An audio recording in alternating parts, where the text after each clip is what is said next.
আসসালামু আলাইকুম, সবাই কেমন আছেন? আশা করি অনেক ভালো আছেন। আমি অনেক ভালো আছি। আজকে আমি আরেকটা নতুন ভিডিও নিয়ে আসলাম আপনাদের সামনে। আমার মনের কিছু কথা।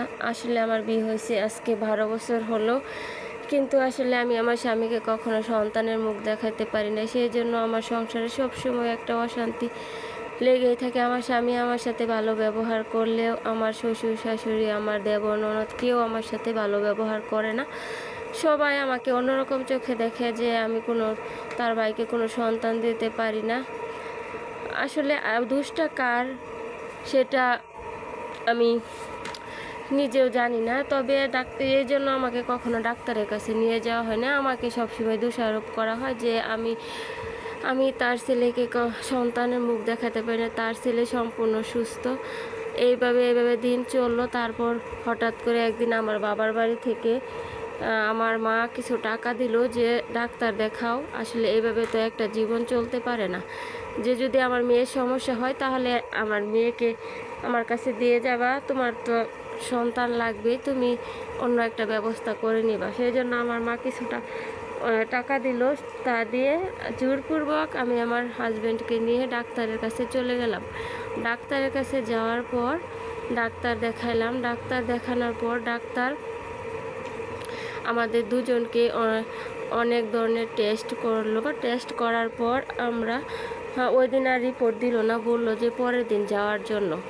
তো আমার স্বামী রাস্তায় আমাকে বলতেছে আমার কোনো সমস্যা নাই, সব সমস্যা তোমার দেখবে, কালকে দেখা যাবে, তারপর আমি তোমাকে কি করব তুমিই বলবা। আমি বলছি আচ্ছা ঠিক আছে, যদি আমার সমস্যা থাকে আমি তোমার জীবন থেকে সারা জীবনের জন্য সরে যাবো। কেন শুধু শুধু আমার জন্য তোমার জীবনটা নষ্ট হবে? তুমি কেন সন্তানের মুখ দেখা থেকে বঞ্চিত হবে? তারপর আচ্ছা পরের দিন সকাল হলো। সকালবেলা আমার শাশুড়ি বলতেছে যাও তাড়াতাড়ি যেয়ে দেখে আসো তোমার কি কি সমস্যা শরীরে আছে, যার জন্য এখনও তুমি কোনো মা হতে পারো না। ঠিক আছে, বিকেলবেলা আমার হাজব্যান্ডের সাথে আমি দুইজন একসাথে গেলাম। হাজব্যান্ড তো অনেক খুশি যে তার তো কোনো সমস্যা নাই, সব সমস্যা তো আমার, সেই জন্য কোনো তাকে আমি বাবা হওয়ার স্বাদ দিতে পারতেছি না। তারপর গেলাম, ডাক্তার আসলো। ডাক্তার রিপোর্টটা দেখানোর আগে বলল আপনাদেরকে যে কথা বলবো আপনারা কেউ কোনো মনে কষ্ট পাবেন না।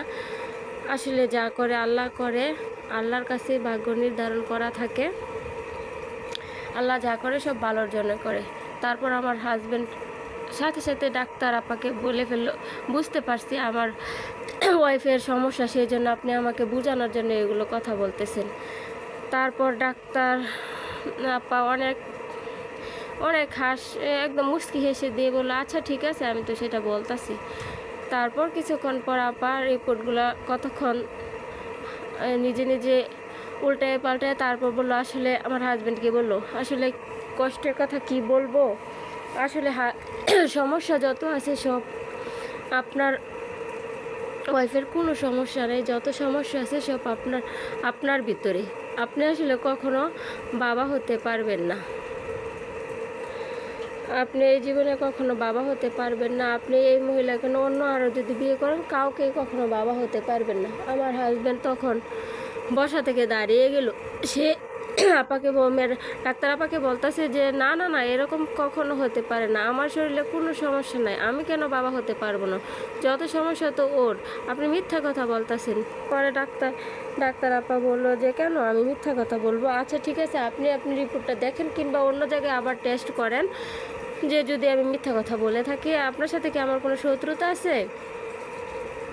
তারপর আমার হাজব্যান্ড আস্তে আস্তে শান্ত হলো। সে সবগুলা রিপোর্ট দেখলো।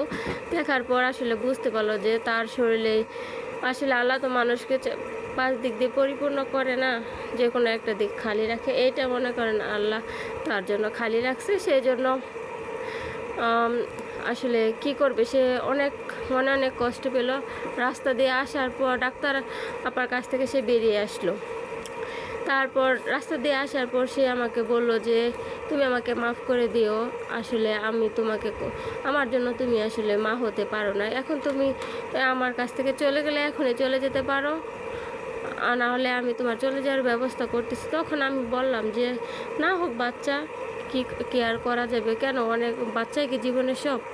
যদি বাচ্চা না হয় আমি তো তাও তোমার সাথে সারা জীবন থাকবো।